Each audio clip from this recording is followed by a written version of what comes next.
Tengok satu lagi. Allah, baru boleh sudah saya. Minta maaf banyak. Minta maaf banyak. Habis licin. Makan bagi dah. Oh, habis tu pun. Berjeluk ah. Dia makan sungguh, dia makan sungguh. Oh, Ustaz berkawang lah ni. Terima kasih banyak pagi. Bini marah homo. Kalau makan sedap tu tupoh. Allah. Tu tanda sedap tu. Tanda sedap tu.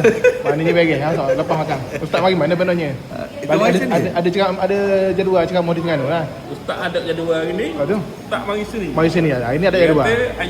Ah, tu dia. Ya, dia kali dah khabar nak hari.